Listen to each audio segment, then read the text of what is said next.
Por último, la última intervención para cerrar la jornada de hoy que vamos a tener es la de don Luis Vega Catalán. Él es arquitecto, él es profesor asociado de estructura de edificación en esta casa, ha impartido docencia en la Escuela Técnica Superior de Arquitectura de Madrid.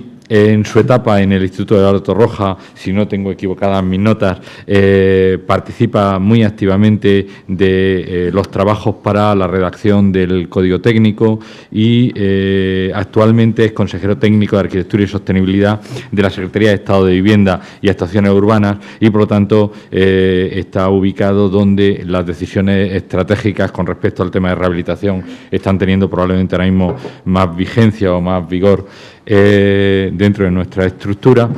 Él es miembro de la Comisión Permanente del Hormigón, miembro de la Comisión de Código Técnico de Edificación, Consejo de la Sostenibilidad e Innovación, etcétera. Quiero decir, su participación dentro del área de la construcción es muy intensa y creo que, además de todas las aportaciones técnicas que nos podría dar, su criterio sobre la adaptación del Código Técnico a la rehabilitación y el lugar que ocupa es muy singular y puede ser muy importante conocerlo precisamente en una jornada de este tipo.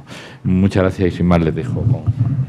Muchas gracias a vosotros y bueno, comentar que realmente mi intervención no es una ponencia, es más bien que, bueno, que a raíz de la invitación que se nos hizo a la Subdirección General de Innovación y Calidad de la Edificación del Ministerio de Fomento, Secretaría de Estado de Vivienda, pues comentamos que era conveniente pues también enlazar o aprovechar esta ocasión para lanzarles unas ligeras reflexiones sobre lo que estamos haciendo y algunas cosas que nos preocupan, porque también yo creo que a veces desenfocamos el papel de la reglamentación y yo estoy enormemente satisfecho de haber escuchado algunas intervenciones de las que he podido escuchar, no muchas. Y lamento además profundamente haber sido el origen de que María Pilar no haya podido comentarnos mucho más, que yo estaba, creo que es mucho más interesante lo que ella estaba contando y que yo hubiera querido escuchar con detenimiento, ¿no? En cualquier caso, yo creo que la rehabilitación, o mejor dicho, el marco reglamentario en todo el ámbito de la edificación, pero especialmente en el ámbito de la rehabilitación, parece que ocupa un papel estelar, un papel fundamental y no es así, ¿no? Yo creo que la última intervención lo ha puesto de manifiesto. Cuando uno interviene en el ámbito de la rehabilitación, posiblemente lo menos trascendente es saber cuál es el valor que pide el Código Técnico. Es decir, lo importante es conocer el edificio, saber a dónde podemos llegar y actuar en consecuencia. El Código Técnico pues, es un elemento que intenta fijar unos valores de mínimo, unos valores, digamos, de garantía para el usuario, pero en absoluto es un valor lógico. Es decir, cada edificio tiene el suyo. Y lo que parece un poco absurdo es que si tenemos un edificio que potencialmente tiene unas capacidades de mejora mucho mayores de las que, derivadas de una transmitancia del Código Técnico, se pudieran conseguir, no lo hagamos. Aquí ha habido intervenciones que han puesto de manifiesto que 2 centímetros de aislamiento, en un caso concreto, podían dar una mejora significativa y sería realmente absurdo quedarse en «pero lo pide el Código Técnico o no», y tomar la decisión en función de esa decisión, que es una decisión puramente política, de salvaguarda del usuario y no en absoluto de eficiencia o mejora de eficiencia de la edificación. Puesto desde ese punto de vista, me gustaría empezar con un par de reflexiones de este tipo, generales, en las cuales me gustaría recordar que la reglamentación, básicamente, su papel, su único papel, es salvaguardar al usuario y garantizar sus condiciones de seguridad y bienestar. Es decir, esa es su única función. Obviamente hay mucho más mundo a partir de ese, es decir, todo lo que es la técnica, la capacidad para evaluar, por ejemplo, en el campo energético, los consumos, el confort térmico, etcétera, etcétera, son cuestiones que son muy ajenos a la reglamentación, aunque la reglamentación obviamente tiene que conocerlas, porque para fijar los límites o conoce el problema o conoce su posible resolución o fijará siempre límites aleatorios que no tienen ningún sentido. Pero, insisto, son límites que responden a una casuística global y que deben particularizarse en cada caso concreto. Desde ese punto de vista, en el ámbito de la rehabilitación, por ende, adicionalmente, se produce una situación que no se produce en la nueva planta, en el Código Técnico con carácter general, y es que tenemos edificios existentes en los cuales los usuarios los padecen o los viven satisfactoriamente todos los días. Nadie mejores que ellos conocen cuáles son sus problemas. Es decir, no tiene que venir ningún Código Técnico de la edificación a decirle usted tiene un problema de calidad del aire interior o de tal tipo. Él lo conoce. Y seguramente eso es un elemento fundamental que no debemos dejar de aprovechar para saber cómo debe ser la intervención.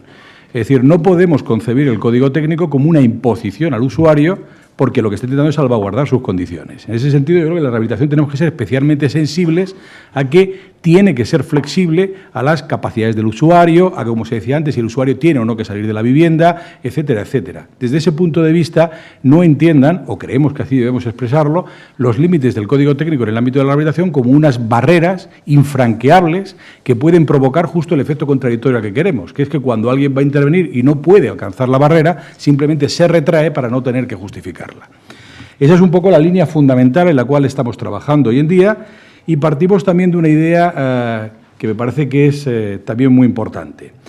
El Código Técnico en el ámbito de la rehabilitación hay que reconocer que ha sido cuando menos, yo diría, insatisfactorio. Es decir, no ha dado con una buena resolución.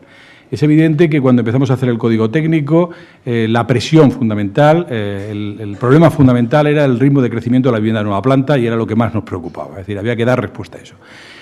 Por contra, se dice en algunas ocasiones que el Código Técnico se pensó para nueva planta. No es verdad. Lo que pasa es que fue poco sensible a la rehabilitación. Pero esa poca sensibilidad ha provocado que el Código Técnico haga frases hablando de la rehabilitación, pero son frases, como digo, poco sensibles, que al final lo que provoca es un efecto contradictorio.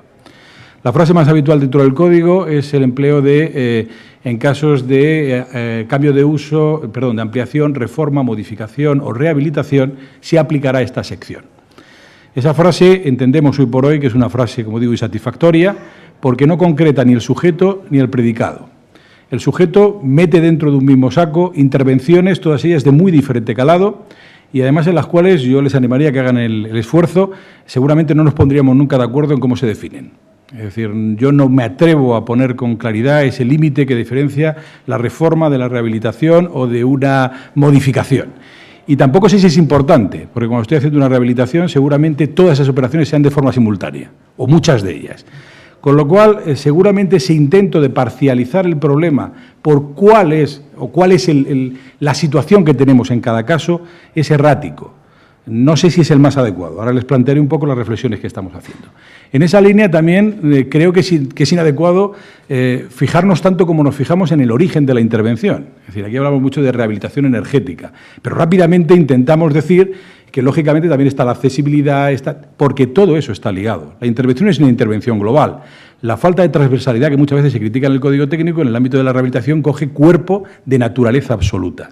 Es decir, me da igual cuál haya sido el motivo de la intervención, si yo cambio una ventana, puedo modificar las condiciones acústicas del edificio. Y eso lo sabemos, y si lo sabemos, sería un error manifiesto no intervenir en esa parcela simplemente porque no hemos venido a coger roles, sino setas, ¿no? Es decir, yo creo que tenemos que tener mucho cuidado en no intentar sesgar la intervención. Los motivos serán los que sean, pero cuando estamos interviniendo debemos cambiar el enfoque de a dónde vamos. Es decir, debemos mirar al objeto, saber lo que podemos conseguir con su modificación. Bien, desde ese punto de vista, como digo, hay que hacer reflexiones sobre esas escalas de intervención, esos niveles de intervención, y hay que ver cómo tratarlos dentro del código. Por otro lado, el predicado. El predicado es, aplíquese esta sección. El Código Técnico, en todos sus documentos básicos, empieza con una caracterización de las exigencias y va descendiendo hacia procedimientos de verificación, hacia soluciones constructivas, etcétera, etcétera. Es una amalgama de situaciones que no tienen en absoluto el mismo rango todas, son jerárquicas.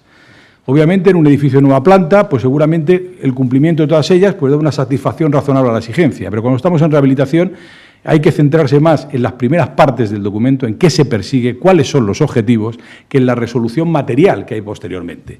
Porque esa resolución material no está pensada, en muchas ocasiones, para una intervención donde las condiciones de contorno son ya prefijadas.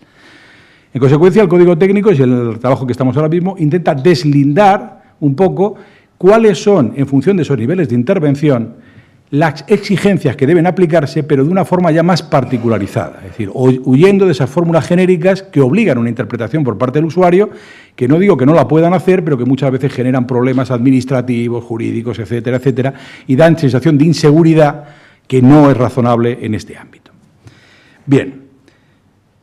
En ese camino en el que nos encontramos ahora, que es un camino que no les oculto es proceloso, es decir, hemos realizado estudios significativos, aquí hay algunas personas del Instituto Alberto Roja, a las cuales quiero agradecerles personalmente la labor que están realizando. Yo he pertenecido a ese instituto, ahora no estoy en él, pero su apoyo es fundamental para poder evaluar técnicamente las cosas que luego tenemos que regular. Pero ahora, desde la Administración nos encontramos con la soledad del reglamentador, que tiene que poner frases en una cosa que se llama código, que se aprueba por Real Decreto y que tiene un carácter muy duro desde el punto de vista jurídico y que nos fija muchísimo, ¿no? Entonces, cuando las frases se ven en blanco sobre negro, empiezan un poco a dar ese miedo escénico que tienen estas cosas. Desde ese punto de vista, les diría que tal vez lo que queremos hacer con el Código Técnico no es, entre comillas, resolver la edificación, resolver el problema de la rehabilitación, porque entiendo que las herramientas, los procedimientos están, aquí se han puesto de manifiesto, muchos de ellos. Los técnicos capaces de evaluar las situaciones y tomar las mejores decisiones también están. Las situaciones son siempre tan particularizables que hay que analizarlas individualmente y no se pueden generalizar. Y, en consecuencia, lo que tiene que hacer el Código es dar criterios de carácter general, pautas de comportamiento y flexibilidad. Permitir que los usuarios, que los arquitectos, sean capaces de adecuar la intervención en todo momento a lo que es posible en función de las condiciones de contorno.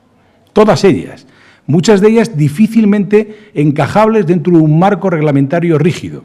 Es decir, por ejemplo, el si hay usuarios o no dentro de la vivienda. ¿Cómo se pone eso en un Real Decreto? Es decir, es realmente complejo. Es decir, eso es una valoración que debe hacerse. La capacidad económica del individuo que está interviniendo. La rehabilitación de gran calado, la obra, digamos, de gran rehabilitación, de vaciado de un edificio, digamos, nos preocupa, pero entre comillas. Yo creo que eso podemos resolver con Código Técnico, con otras herramientas. Pero debemos ser capaces de imbuir el resto de la rehabilitación. Tenemos que implementar mucha más rehabilitación de la que estamos haciendo. Pero para eso tenemos que activar todos los mecanismos. Cualquier pequeña rehabilitación que sea capaz de mejorar en la medida de lo posible también nos vale. Es ir poniendo elementos que son capaces de ir configurando un futuro. Y además consideramos que el efecto cascada va a ser muy importante. Tenemos experiencias, por ejemplo, en Zaragoza se han rehabilitado en algunos barrios edificios concretos con un carácter emblemático. En el momento que los usuarios de los otros bloques han visto lo que se habían hecho en determinados bloques, también han querido hacerlo. Porque han visto cuáles son las mejoras y han visto que las dificultades no son tanto. Han sido capaces de valorar, y eso sí que es fundamental, la mejora que les comporta esa intervención. No es una imposición, es una mejora. Para ello, creo que debemos hacer muchos cambios reglamentarios, como decía. Lo primero, mirar al elemento. Concebir que cada vez que intervenimos sobre cualquier elemento del edificio, ya sea la ventana, la epidermis, la cubierta, etcétera, etcétera, en todos ellos hay una posibilidad de mejora implícita. Eso es lo que debemos animar desde el Código Técnico, que en cada caso se mejore hasta donde se pueda, en función de la intervención que se haga, no cuál sea el motivo. He cambiado la ventana, no me cuente el porqué, simplemente si la ha cambiado y va a poner una nueva, el poner una ventana buena en poner una ventana mala es una diferencia económica nimia y, por contra, unas ventajas significativas. Y no solamente energéticas, acústicas, de ventilación, de humedad, etcétera, etcétera. Ese factor global es fundamental que lo traslademos. Por supuesto, luego habrá intervenciones de gran calado, donde tendremos que poner más exigencias, etcétera, pero tienen que estar también ese de pequeño calado. Y conjuntamente con esos valores, que pondremos un poco de umbral, esos valores lo que es fundamental es que tengamos la idea de que no son, y repito, ya lo he dicho antes, valores que se alcanzan o no se cumple el objetivo. Yo creo que una vez que estamos en esa línea, de que estamos intentando llegar a algo, ese algo pierde importancia, se difumina en el camino. Lo importante es que seamos ahora capaces de evaluar la potencialidad del edificio y que seamos capaces de poner lo que es más acorde, por debajo del Código Técnico o por encima, no lo sé, pero además visto de forma global. Se ha comentado el problema de San Cristóbal de los Ángeles, edificios, bloques de 5 alturas sin ascensor. Pueden ustedes comprender que la accesibilidad para los usuarios de esa vivienda es fundamental. Yo creo que no concebirían una rehabilitación energética que no contemple también, como rehabilitación, la parte de accesibilidad, porque ese es su problema, su principal problema, cuando suben la comida, etcétera, etcétera. Entonces yo creo que ese concepto tenemos que introducirlo. Si vamos entonces al ámbito de la energía, yo creo que no solamente es la modificación en el ámbito reglamentario de la rehabilitación, es también la modificación del ámbito reglamentario de no rehabilitación. A mí me van a permitir que haga una crítica desde la conciencia de que es un documento que queremos elaborar nosotros, que además estamos plenamente convencidos que ha sido un paso hacia adelante, pero que hay que seguir evolucionando. Hablamos tal vez demasiado de las transmitancias. Yo he empezado a ver ahí pérdidas de vatios por metro cuadrado, me gusta, he empezado a oír hablar de demandas, he oído hablar de sistemas, todo eso es fundamental. La transmitancia no es sino una herramienta que estamos utilizando para un problema concreto, pero no es el objetivo. Evidentemente, igual que en una estructura, yo vengo del mundo estructural, la resistencia del hormigón, mientras mejor resistencia, en principio mejor. Pero ese no es el máximo problema. Una estructura puede ser muy buena con un hormigón de 25 y puede ser muy mala con un hormigón de 45. Es la concepción global la trascendente. Entonces, tenemos que dar el salto hacia las demandas. Y tenemos elementos que nos están ayudando. Lo que pasa es que no estamos integrándolos. Se ha hablado aquí de que las dos personas anteriores han colaborado en dos herramientas como son el C2 y el C3.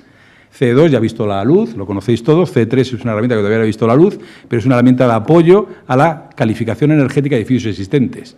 Pero la calificación energética de edificios existentes, ¿qué es? Para mí no es la letra que se le pone. Lo más trascendente es la relación de medidas priorizadas y ponderadas de mejoras del edificio. Y eso viene en el Real Decreto. ¿Eso qué es? Sino los estudios que se han presentado hace un momento para mejora del edificio. ¿Por qué no integramos esta certificación del edificio con la ITE, que también nos mide cuál es el estado que se encuentra, con las posibilidades de mejora, con la intervención, con la política de subvenciones también del Ministerio, con las políticas legislativas que también se está haciendo de intentar no dificultar el proceso con leyes de propiedad horizontal, etcétera, que salvaguardan mucho al usuario frente a la comunidad, etcétera, etcétera? Insisto, es una política integrada y yo creo que en el momento que sepamos no mirar, que muchas veces nos ocurre, al código técnico como un elemento finalista, en su máxima expresión, ¿no?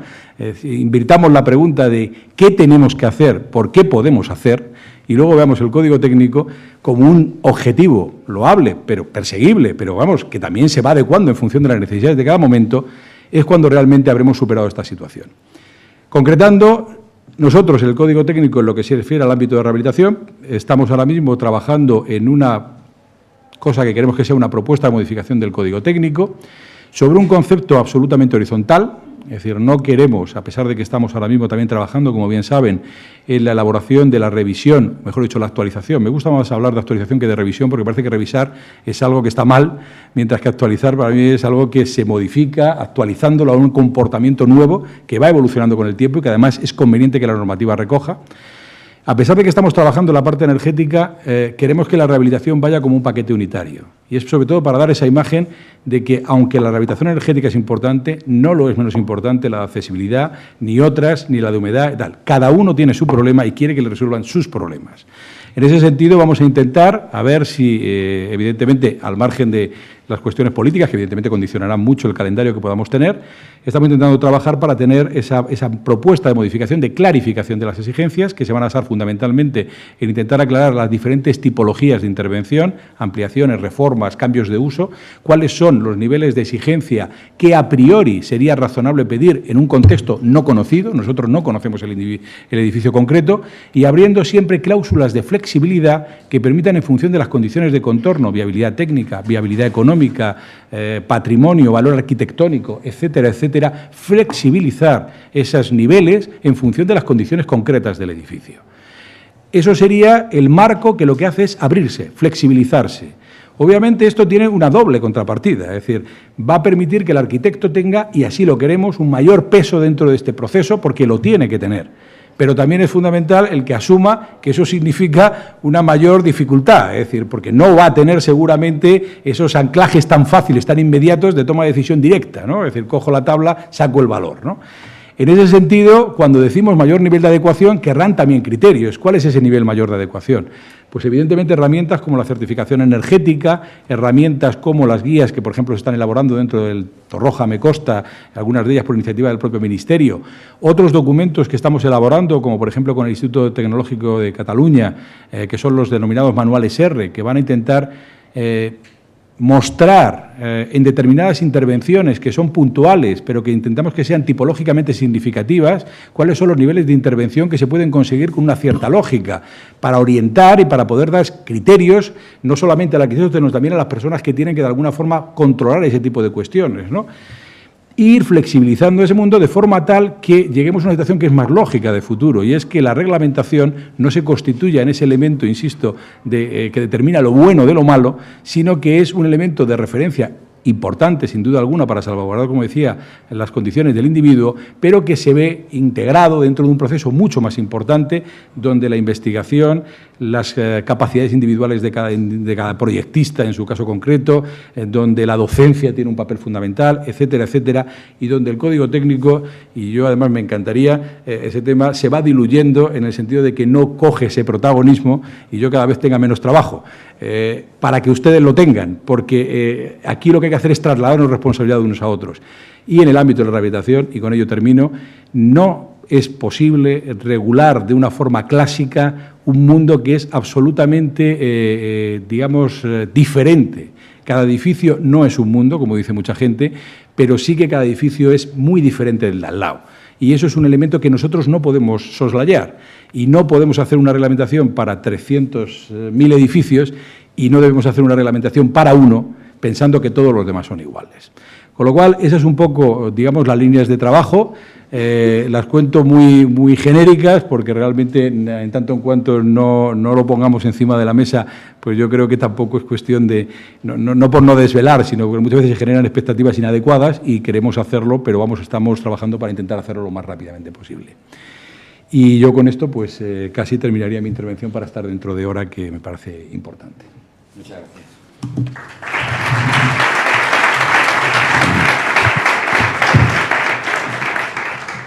Bueno, además de agradecerle su exquisito cuidado con la hora de cierre, si la redacción normativa tiene la misma precisión que con las pequeñas normas de casa, realmente es encomiable, vamos, no. Y yo, por lo menos, me ha agradado mucho observar una visión muy profunda de lo que ha supuesto el código técnico y de la necesidad, probablemente, de ir evolucionando sobre él y que no se convierta en una herramienta, pero en una normativa estática, ¿no? Si hay alguna pregunta. Parece que allí hay una pregunta. ¿Alguna más? Bien, cerramos con esto el turno de preguntas, si les parece. Hola, es que resulta que yo soy teleco, ¿no? Entonces la cuestión que planteo es alrededor de estudios o incorporación al código técnico. Ahora sí. Bueno, que decía que yo soy teleco. Decía que yo soy teleco y que enfoco la cuestión en el sentido de la salubridad.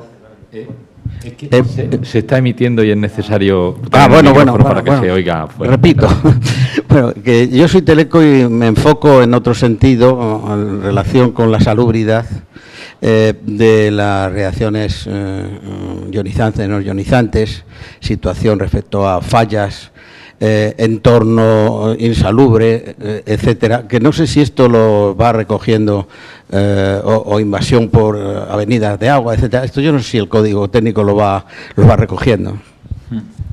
Bueno, me temo que lo que estás comentando creo que no. Es decir, digamos, puede ser que haya algún tratamiento parcial dentro del código técnico, pero tal vez uno de los problemas que desde mi punto de vista tiene la reglamentación en su conjunto es que hacemos siempre cajones estancos y entonces es muy difícil cubrir aquellas zonas intermedias donde, por ejemplo, pues algunas de las cuestiones que has comentado vienen desde fuera, el edificio cómo reacciona, etcétera, etcétera. De hecho, por ejemplo, simplemente sin ir más lejos, el entorno urbano de fuera del edificio o dentro del edificio, cuando tenemos zonas intermedias, es difícilmente datable. ¿Quién los trata de los dos, ¿no? En ese sentido, yo creo que todavía la reglamentación técnica tiene que dar un paso hacia adelante, a ir a ejemplos más globalizantes, a buscar los riesgos más que a resolver los problemas puntuales.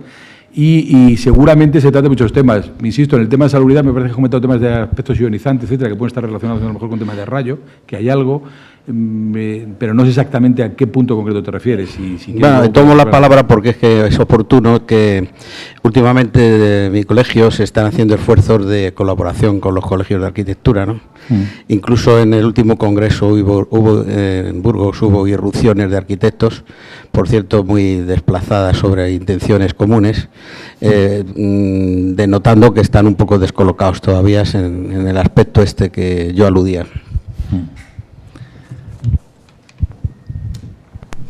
Pues gracias por las preguntas. Les agradezco en nombre de la organización su asistencia a esta segunda sesión del primer encuentro de edificación sobre la rehabilitación energética de la fachada. Les invito a participar en el foro que se abre a partir del día 3 y en la exposición del material que se hará en este congreso virtual durante un mes de esta información y Estoy deseando, no la veo, sí, ya sí la veo.